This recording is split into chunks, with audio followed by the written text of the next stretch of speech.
লেবাননে গণহত্যা থামিয়ে ইসরায়েল রাষ্ট্র এবার সেখানে গৃহযুদ্ধ শুরু করতে যাচ্ছে।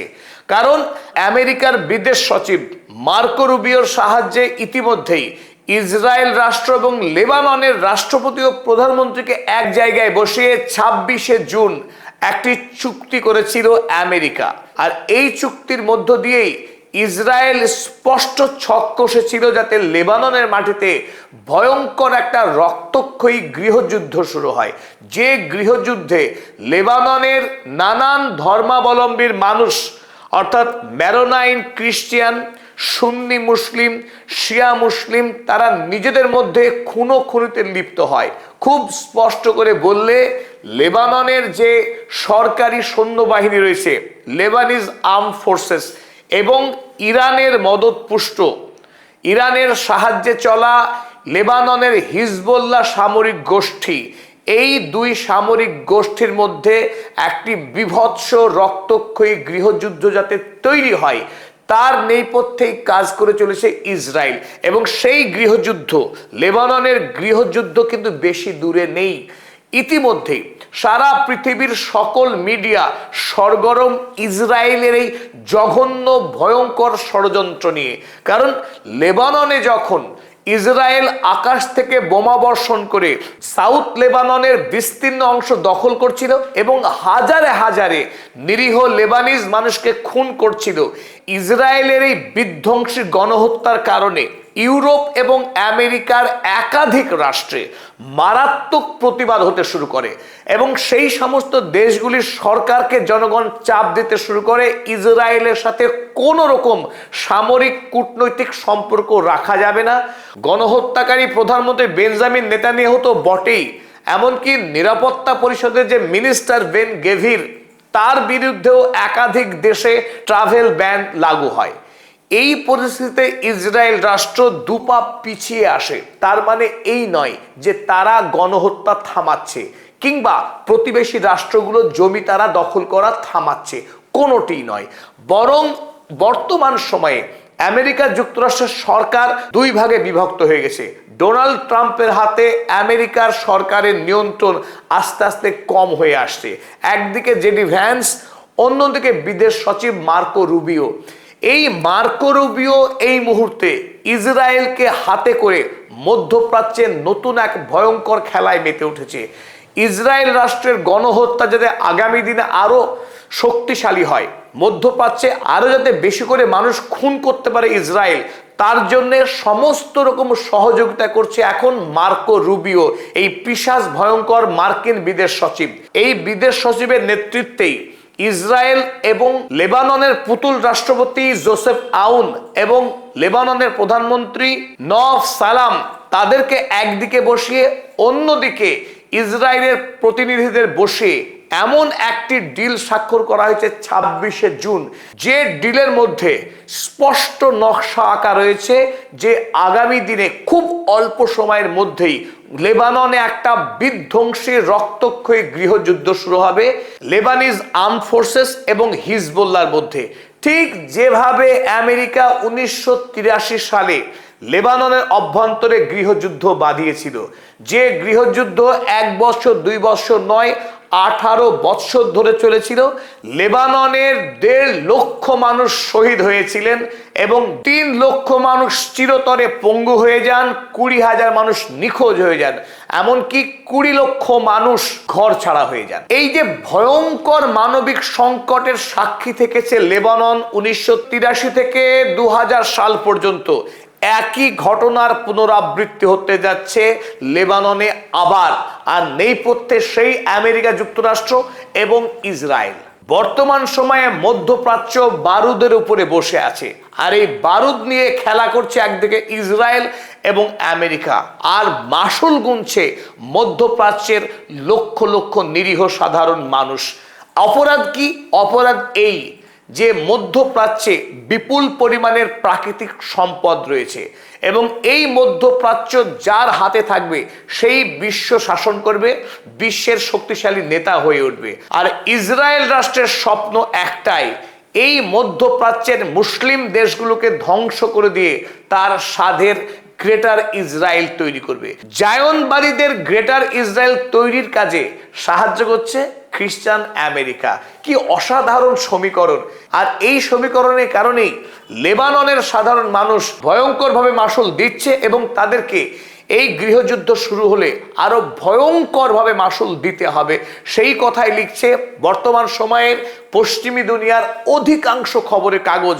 এমনকি ইসরায়েলের কাগজও একথা গোপন করেনি যে তারা খুব শীঘ্রই লেবানিজ আর্ম ফোর্সেসকে তারা লেলিয়ে দেবে হিজবুল্লাহর বিরুদ্ধে লড়াই করতে। কারণ এই ডিলের 26 তারিখের ডিলের প্রধান যে দুটো আপত্তিকর জায়গা রয়েছে, এক, যে হিজবুল্লাহকে সম্পূর্ণরূপে নিরস্ত্রকরণ করতে হবে। এই নিরস্ত্রকরণের কাজ কে করবে? ইসরায়েল না, কে করবে? আরব রাষ্ট্রগুলো, এক। আর লেবাননের যারা আর্ম ফোর্সেস তারা এই কাজ করবে। তাহলে যদি মরতে হয়, লেবাননের লোককে মারবে। কাঁটা দিয়ে কাঁটা তুলতে চাইছে ইসরায়েল। ইসরায়েলি সেনা এই 26শে জুনের আগে বেশ কিছু ইসরায়েলি সেনা এই 26শে জুন যে ডিল স্বাক্ষরিত হয়েছে তার আগে হতাহত হয়েছে হিজবুল্লাহর হাতে। তাই নতুন করে আর ইসরায়েল সরকার চাইছে না তাদের সন্ত্রাসী আইডিএফ সেনারা যাতে হিজবুল্লাহর হাতে খুন হয়। তাই এই মুহূর্তে একদিকে ডাকা হচ্ছে আল সারাকে, সিরিয়ার প্রধান আল সারাকে, যে আল সারা তার সৈন্য দল নিয়ে সরাসরি লেবাননে ঢুকে হিজবুল্লাহকে খুন করুক এবং তাদের সমস্ত অস্ত্রকে ধ্বংস করুক, যাতে হিজবুল্লাহ আগামী দিনে ইসরায়েলের বিরুদ্ধে চোখ তুলে তাকাতে না পারে। কখন? যখন ইসরায়েল লেবাননের সাধারণ মানুষকে খুন করে তাদের জমি বাড়ি সব দখল করে নেবে, তখনও যেন হিজবুল্লাহ কোনো প্রতিরোধ গড়ে তুলতে না পারে। সেই নেশাতেই এখন ইসরায়েল মত্ত হয়ে রয়েছে। খবর ছাপছে গোটা পৃথিবী। চলুন আমরা দেখে নিই। ইসরায়েল হায়ম, ইসরায়েলের একটি কাগজ, তারা লিখছে, under the threat of civil war this is Lebanon's balance of power. বুঝুন তাহলে, একটি রাষ্ট্র গণহত্যাকে নির্বিচারে সমর্থন করতে পারে। গাজাতে 80,000 মানুষকে খুন করবার পরেও সাধারণ ইসরায়েলরা উল্লাস করেন, তারা খুব জোর দিয়ে বলেন এই গণহত্যাকে আমি সমর্থন করি। এই মানবতাকে হত্যাকারী রাষ্ট্র তারা বর্তমানে লেবাননে যাতে গৃহযুদ্ধ হয়, সেই গৃহযুদ্ধই ইসরায়েলের ভাগ্যকে উজ্জ্বল করবে। সেই কারণেই এই হায়ম কাগজ লিখছে Lebanon is under the threat of civil war. আর যখন লেবানন সিভিল ওয়ারের থ্রেটে রয়েছে, this is Lebanon's balance of power, আর এতেই লেবাননের পাওয়ারের ব্যালেন্স আসবে না, ইসরায়েলের ভারসাম্য আসবে বলতে চাইছে। আর্ম ফোর্সেস এবং হিজবুল্লাহ যদি লড়াই করে তাহলে নাকি লেবাননের ভারসাম্য তৈরি হবে। চলুন দ্বিতীয়ত দেখুন, দ্য টাইমস অফ ইন্ডিয়া কাগজে লেখা হয়েছে, what is the US Israel Lebanon deal. আসলে ইসরায়েল এবং লেবাননের মধ্যে যে চুক্তি হয়েছে আমেরিকার মধ্যস্থতায়, সেই চুক্তির অর্থটা কি? এখানে স্পষ্ট বলা হচ্ছে, Hezbollah wants of civil war over disarmament of non state armed groups. সরাসরি হিজবুল্লাহ জানিয়েছে তারা এই চুক্তিকে মানছে না। কারণ এই চুক্তিতে বলা হয়েছে যে লেবাননের মধ্যে যে সামরিক গোষ্ঠী রয়েছে, যে সামরিক শক্তি রাষ্ট্রের নয়, সেই শক্তিকে সম্পূর্ণরূপে নিরস্ত্রীকরণ করা হবে, আর এটা হিজবুল্লাহ কোনো দিনও মানবে না। সুতরাং লেবাননের সৈন্যবাহিনীর সঙ্গে হিজবুল্লাহ গোষ্ঠীর লড়াই অবধারিত। টাইমস অফ ইন্ডিয়ার পরে আপনি দেখুন, দ্য ওয়াল স্ট্রিট জার্নাল। আমেরিকার এই ওয়াল স্ট্রিট জার্নাল আমাদেরকে এই ক্ষেত্রে তাকে কিন্তু সাধুবাদ দিতে হবে। সত্য সবার আগে সামনে এনেছিল ওয়াল স্ট্রিট জার্নাল। তারা এই ডিল হওয়ার আগেই বলেছিল যে ইসরায়েল এবং আমেরিকা সরকারের একটা অংশ, বিশেষ করে মার্কো রুবিও, লেবাননে গণহত্যার একটি ছক কষছে। তাই তারা খুব স্পষ্ট করে লিখেছে, Lebanon is teetering at the abyss of a new civil war. 1983 সালে যেভাবে আমেরিকা ইসরায়েল লেবাননে গৃহযুদ্ধ বাঁধিয়েছিল, একইভাবে আবারও এই 2026 সালে এসে আরো একটা গৃহযুদ্ধ বাঁধাতে চলেছে লেবাননে। এবার আমরা আপনাদেরকে ইসরায়েলে আরো একটি কাগজ দেখাবো, দ্য টাইমস অফ ইসরায়েল। সেই টাইমস অফ ইসরায়েল লেখা হয়েছে, Israel Lebanon deal may entrench stalemate rather than end of war. বরং টাইমস অফ ইসরায়েলও বলছে এই ডিল, যে ডিল স্বাক্ষরিত হয়েছে তাতে কিন্তু লেবাননের যুদ্ধ বন্ধ হবে না, বরং লেবাননের মধ্যে একটা অচল অবস্থার সৃষ্টি হচ্ছে। Analyst say fear of civil conflict. জায়নবাদী ইসরায়েলের কাগজ তারাই লিখছে যে লেবাননে সিভিল কনফ্লিক্ট অর্থাৎ সিভিল ওয়ার, গৃহযুদ্ধ শুরু হবার সম্ভাবনা রয়েছে, আশঙ্কা রয়েছে। আর এই রকম খবর প্রায় পৃথিবীর প্রথম সারির সকল কাগজে লেখা হয়েছে যে লেবাননকে মাসুল গুনতে হবে, লেবাননে রক্তের গঙ্গা বয়ে যাবে, কারণ ইসরায়েলের স্বার্থ। এখানে আপনারা দেখছেন যে লেবানন এবং ইসরায়েলের মধ্যে যে চুক্তি স্বাক্ষরিত হয়েছে সেই অরিজিনাল চুক্তিপত্র আপনারা কেউ চাইলে পজ করে ডিটেলটা পড়তে পারেন। 14 পয়েন্ট বিশিষ্ট অরিজিনাল যে ডিল, সেই ডিল আপনাদের জন্য এখানে তুলে ধরা হলো।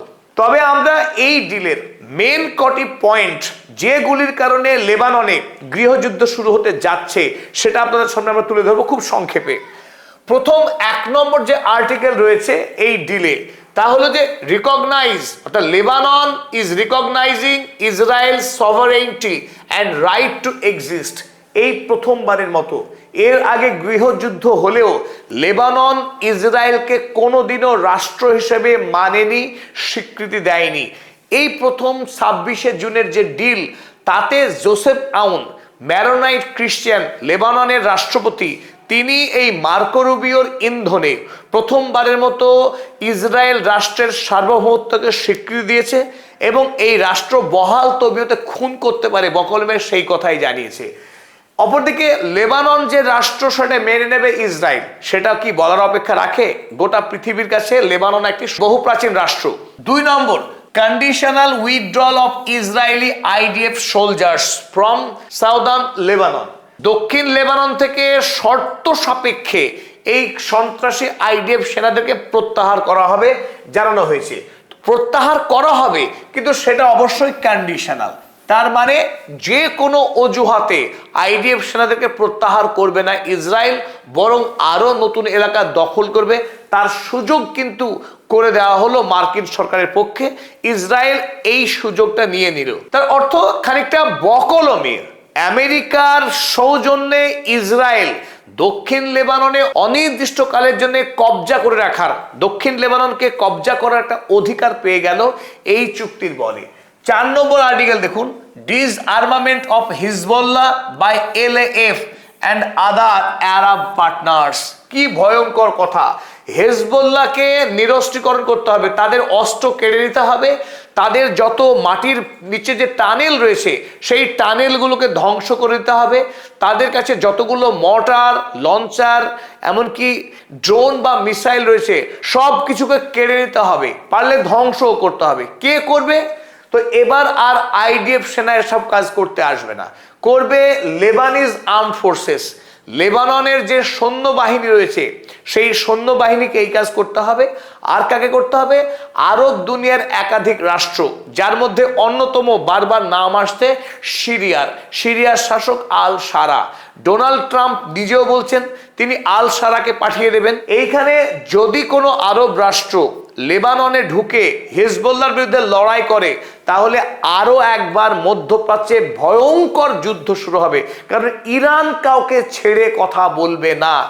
যদি হিজবুল্লাহকে কোনো শক্তি আক্রমণ করার চেষ্টা করে, সে লেবানিজ আর্মড ফোর্সেসই হোক, আল সারা হোক বা যে কোনো রাষ্ট্র, আর খোদ ইসরায়েল হলে তো কথাই নেই, নতুন করে আরো একবার ভয়ঙ্কর একটা যুদ্ধের সাক্ষী থাকতে যাচ্ছে আমরা, এটা বলেই মনে হচ্ছে। কারণ হিজবুল্লাহকে যদি নিরস্ত্রকরণ করার চেষ্টা করে, ইরান চুপ থাকবে না, তার হাতে মিসাইল রয়েছে, সে আক্রমণ করবেই। তাই যদি এই সব ঘটনাগুলো ঘটতে থাকে, তবে লেবাননের সাধারণ মানুষকে বলির পাঠা হতে হবে, কোনো সন্দেহ নেই। 13 নম্বর আর্টিকেল দেখুন, no legal or diplomatic challenge to Israel by Lebanon in any international forums. আরো একটা মজার বিষয় যে এই জোসেফ আউনকে দিয়ে লিখিয়ে নিয়েছে মার্কো রুবিও যে লেবানন রাষ্ট্র আগামী দিনে আন্তর্জাতিক বিচারালয় বা জাতিসংঘ কোনো জায়গায় গিয়ে ইসরায়েলের বিরুদ্ধে কোনো ধরনের অভিযোগ জানাতে পারবে না, ওয়ার ক্রাইমের অভিযোগ আনতে পারবে না বা আনবে না, সেই শর্তে দুই পক্ষ চুক্তি স্বাক্ষর করেছে। তাই একরকম ইসরায়েলের গণহত্যাকে, তার বর্বরতাকে, এবং তার নিষ্ঠুরতাকে মার্কিন যুক্তরাষ্ট্র সিলমোহর দিয়ে দিয়েছে। আর ইসরায়েল এই মুহূর্তে খোলা ষাঁড়ের মতো হুঙ্কার দিচ্ছে যে তাকে পৃথিবীর কেউ আটকাতে পারবে না, সে অনন্ত যুদ্ধ করবে এবং মানুষকে খুন করবে, এটাই তার অধিকার। আর এই ডিল যে সর্বনাশা এবং এই ডিলের কারণেই যে লেবাননে গৃহযুদ্ধ শুরু হবে সে তো প্রায় স্পষ্ট। তবে লেবাননের অভ্যন্তরে তাদের দেশীয় যে গঠন, অর্থাৎ সেখানে যে জনবিন্যাস রয়েছে, সেই জনবিন্যাসের মধ্যেও কিন্তু কারণ লুকিয়ে রয়েছে গৃহযুদ্ধ তৈরি হবার। এটা আপনারা দেখছেন লেবাননের ম্যাপ। এখানে বিভিন্ন ধর্মীয় গোষ্ঠী, তাদের যে কেমন অনুপাত, কোন অঞ্চলে কোন ধর্মীয় গোষ্ঠী বসবাস করেন তার একটা গ্রাফ এখানে তৈরি করা হয়েছে। লেবাননের মাঝখানে যে লাল রঙের আপনারা বলয় দেখছেন, এই অঞ্চলগুলোতে বসবাস করে ম্যারোনাইট ক্যাথলিক গোষ্ঠীর মানুষ। এই ম্যারোনাইট ক্যাথলিক গোষ্ঠী থেকেই লেবাননের রাষ্ট্রপতি জোসেফ আউন তিনি নির্বাচিত হয়েছেন। যদিও বর্তমানে অধিকাংশ ম্যারোনাইট ক্যাথলিক গোষ্ঠীর মানুষ আমেরিকায় বসবাস করেন বা তাদের দ্বৈত নাগরিকত্ব রয়েছে, খুব অল্প সংখ্যক মানুষ বর্তমানে লেবাননে বসবাস করেন। তারপর আপনারা দেখছেন যে খ্রিস্টান ধর্মাবলম্বীর আরো কিছু গ্রুপ রয়েছেন বিভিন্ন এলাকাতে লেবাননের, যাদের হলুদ রং দিয়ে যাদেরকে চিহ্নিত করা হয়েছে। আর এই ম্যাপের মধ্যে দেখছি যেখানে ব্লু কালার রয়েছে, এই ব্লু কালার যে এরিয়াগুলো রয়েছে বিচ্ছিন্ন বিচ্ছিন্ন ভাবে, এই অঞ্চলগুলিতে সুন্নি মুসলমানরা বসবাস করেন। আর ম্যাপে যে সমস্ত অঞ্চলগুলো গাঢ় সবুজ রঙের, এই এলাকাগুলোতে বাস করেন শিয়া মুসলিম সম্প্রদায়ের মানুষজন। অর্থাৎ গোটা দেশে বিভিন্ন অঞ্চলে ছড়িয়ে রয়েছেন শিয়া, সুন্নি মুসলিম এবং খ্রিস্টান ধর্মের বিভিন্ন সম্প্রদায়ের মানুষ। ফলে খুব সহজেই আমেরিকা এবং ইসরায়েল যেটা চাইছেন, এই বিভিন্ন ধর্মীয় গোষ্ঠীর মানুষদের মধ্যে ভুল বোঝাবুঝি তৈরি করে দিয়ে নিজেদের সঙ্গে নিজেদের লড়াই করতে শুরু করে। তাই এই গোটা দেশ জুড়ে এই খ্রিস্টান এবং মুসলিমরা যদি নিজেদের মধ্যে লড়তে শুরু করে, তাহলে খুব অল্প সময়ের মধ্যেই বিপুল অঙ্কে লেবানিজ মানুষ খুন হবেন এবং এই খুন করা ইসরায়েলের জন্য কিন্তু অত্যন্ত সহজ একটা কাজ হবে। আবার এই গণহত্যাতে ইসরায়েলের নাম সরাসরি জড়াবে না এবং তাদেরকে বিদেশে গিয়ে কৈফিয়ত দিতে হবে না যে তারা লেবাননের মানুষ খুন করছে। অনায়াসেই তারা দেখাতে পারবেন যে তারা যদি নিজেরা লড়াই করে মরে তাতে ইসরায়েলের কি বা করার আছে। চলুন এবার আমরা দেখে নিই লেবাননের বর্তমানে কত শতাংশ মানুষ আমেরিকার তত্ত্বাবধানে যে ডিল হলো লেবানন সরকারের সঙ্গে ইসরায়েলের, সেই ডিল কত শতাংশ মানুষ সমর্থন করছেন এবং তাদের ধর্মীয় পরিচয় নিরিখে আমরা আপনাদের সামনে তুলে ধরার চেষ্টা করব কত শতাংশ মানুষ এই ডিলটাকে সমর্থন করছেন। তবে আপনাদের এই ফাঁকে আমরা জানিয়ে রাখি যে লেবানন একটি অদ্ভুত দেশ, যে দেশে ধর্মীয় প্রতিনিধিত্বের নিরিখে লেবাননের সরকার তৈরি হয়। এই দেশে রাষ্ট্রপতি, প্রধানমন্ত্রী এবং পার্লামেন্টের স্পিকার একেবারে স্পষ্ট রয়েছেন। দেশের রাষ্ট্রপতি হবেন তিনি ম্যারোনাইট খ্রিস্টিয়ান, যিনি প্রধানমন্ত্রী হবেন তিনি সুন্নি মুসলিম হবেন এবং যিনি পার্লামেন্টের স্পিকার হবেন তিনি অবশ্যই শিয়া ধর্মাবলম্বীর মানুষ হবেন। এই অদ্ভুত প্যাটার্ন শুরু হয়েছিল 1990 সালে তাইপ এগ্রিমেন্টের মাধ্যমে, যা আজও বহাল রয়েছে। চলুন এবার আমরা দেখে নিই কোন ধর্মের কত শতাংশ মানুষ এই ডিলটাকে সমর্থন করছেন আর কারা প্রত্যাখ্যান করছেন। যারা এই ডিলকে সমর্থন করছেন এবং যারা করছেন না, তাদের মধ্যেই যুদ্ধ বাঁধার সম্ভাবনা অত্যন্ত প্রবল। প্রথমে আমরা দেখব খ্রিস্টান ধর্মাবলম্বী মানুষ। এই ম্যারোনাইট খ্রিস্টান যাদের প্রধান, 68% মানুষ এই চুক্তিটাকে সমর্থন করছেন। তবে এখানে একটি ইতিহাস রয়েছে। 1983 সাল থেকে 2000 সাল পর্যন্ত লেবাননে যে গৃহযুদ্ধ হয়েছিল, সেই গৃহযুদ্ধে এই ম্যারোনাইট খ্রিস্টান যারা, তারা বরাবর ইসরায়েলকে সমর্থন করেছিল।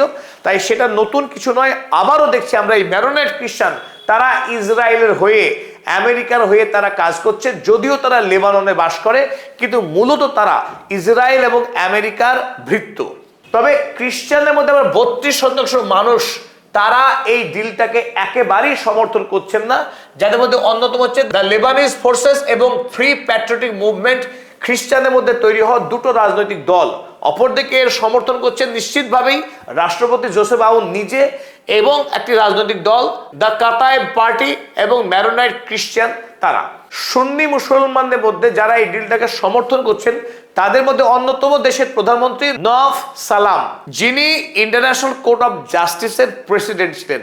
নিঃসন্দেহে তিনি একজন সম্মানীয় ব্যক্তি। তবে তিনি আমেরিকা এবং ইসরায়েলের হয়ে দালালি করছেন এবং ইসরায়েলের স্বার্থেই তিনি কাজ করতে চাইছেন। তো তিনি রয়েছেন এবং তার কিছু শরিক রয়েছে যারা এই চুক্তিকে সমর্থন করছেন। আর শতাংশের নিরিখে সুন্নি মুসলিমদের মধ্যে 52% মানুষ এই ডিলটাকে সমর্থন করছেন।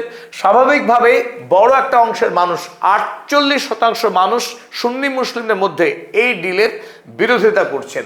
তার মধ্যে অনেকগুলো দল রয়েছে। এবং আমরা দেখবো এবার শিয়া মুসলিম যারা লেবাননের, তারা কি কেউ সমর্থন করছেন? না, শিয়া মুসলিমদের মধ্যে কেউ এই ডিলকে সমর্থন করছেন না, যাদের মধ্যে অন্যতম হলেন লেবাননের পার্লামেন্টের স্পিকার নবী বেরি। তিনি সহ সমস্ত শিয়া মুসলিমরা এই চুক্তিকে পত্রপাঠ ছিঁড়ে ফেলার জন্য এই মুহূর্তে রক্ত গরম করছে। তাই শিয়াদের সঙ্গে যারা এই ডিলকে সমর্থন করছেন তাদের মধ্যে যুদ্ধ বাঁধা সময়ের অপেক্ষা। তাই আমরা যে কথা বলছিলাম, 1983 সালে আমেরিকা এবং ইসরায়েল মিলে লেবাননে ঠিক যেভাবে গৃহযুদ্ধ বাঁধিয়েছিল, একইভাবে নতুন করে গৃহযুদ্ধ শুরু করার সমস্ত দাবার চাল চেলে দিয়েছেন। তবে 1983 সাল থেকে 2000 সাল পর্যন্ত লেবানিজ মানুষ যেভাবে প্রাণ দিয়েছিলেন, মাসুল গুনেছিলেন, এবারে কিন্তু সেটা হবে না। তবে কি এই গৃহযুদ্ধ শুরু হলে বিপুল পরিমাণে লেবাননের মানুষ খুন হবেন? আমরা বলছি না। তবে এই গৃহযুদ্ধ লেবাননের জন্য যে অত্যন্ত ভয়ঙ্কর হতে যাচ্ছে তাতে কোনো সন্দেহ নেই। কিন্তু এই গৃহযুদ্ধে ইসরায়েলের ধ্বংস অনিবার্য এই কারণেই এই মুহূর্তে ইরান পৃথিবীর অন্যতম শক্তিশালী রাষ্ট্র। হিজবুল্লাহকে আক্রমণ করে লেবাননের সাধারণ মানুষকে যদি গণহত্যা করে ইসরায়েল লেবানিজ আর্ম ফোর্সের দ্বারা, তবে ইরান কিন্তু হাত গুটিয়ে থাকবে না। ইরানও ভয়ঙ্করভাবে প্রত্যাঘাত করবে, এক হিজবুল্লাহর মাধ্যমে, দ্বিতীয়ত নিজেই সরাসরি জড়িয়ে যেতে পারে এই যুদ্ধে। তাই আগামী দিনে ইসরায়েল রাষ্ট্রের উপরেও ব্যাপকভাবে আক্রমণ শুরু করবে ইরান, অর্থাৎ গোটা মধ্যপ্রাচ্য জুড়ে একটা ভয়ঙ্কর যুদ্ধ বাঁধার সম্ভাবনা রয়েছে। এবং আল সারাকে যদি বাধ্য করে ডোনাল্ড ট্রাম্প এই যুদ্ধে জড়িয়ে যেতে, তাতে কিন্তু তুরস্কেরও জড়িয়ে যাওয়ার সম্ভাবনা রইল। কারণ তুরস্কের সঙ্গে সিরিয়ার স্বার্থ জড়িত আছে, কারণ সেখানে যে কুর্দিশ বাহিনী রয়েছে তারা অস্থির হয়ে উঠবে এবং এরদোয়ানের চেয়ার টলমল হয়ে যেতে পারে। তাই গোটা মধ্যপ্রাচ্যে একটা ভয়ঙ্কর রক্তক্ষয়ী যুদ্ধ বাঁধার সম্ভাবনা রয়েছে। তবে এই যুদ্ধে ইরান নির্ণায়ক শক্তি পালন করবে। এবং যে কথা আমরা বলছিলাম ইসলামিক জোটের কথা, সেই জোট যদি তৈরি হয়ে যায়, ইসরায়েলের ক্ষমতা খুব অল্প সময়ের মধ্যেই শেষ হবে মধ্যপ্রাচ্যে, আর সেদিকেই এগোচ্ছে। ইসরায়েল যত শক্তিশালী ষড়যন্ত্র করুক না কেন, সেই ষড়যন্ত্র আগামী দিনে খুব একটা ফলপ্রসূ হবে না, কার্যকর হবে না। কারণ আমেরিকার অভ্যন্তরেও জেডি ভ্যান্স শক্তিশালী হচ্ছেন এবং আমেরিকা ফার্স্ট পলিসি যারা প্রচার করছেন তাদের পিছনে মানুষ এসে ছাতার তলে জড়ো হচ্ছেন। তাই মার্কো রুবিওর মতো সন্ত্রাসী ভয়ঙ্কর চেতনার যারা মানুষ, তারা আগামী দিনে পরাস্ত হবেন। অন্তত ইরান সেই রাস্তায় পৃথিবীর জন্য তৈরি করছে। আর এরই সাথে আজকের এই ভিডিও আমরা শেষ করছি। প্রত্যেককে জানাই ধন্যবাদ, কৃতজ্ঞতা। যারা এখনো পর্যন্ত পদাতিক চ্যানেল সাবস্ক্রাইব করেননি তাদেরকে আরো একবার অনুরোধ করছি, আমাদের চ্যানেলে সাবস্ক্রাইব করুন সবার আগে ভিডিওর নোটিফিকেশন পেতে।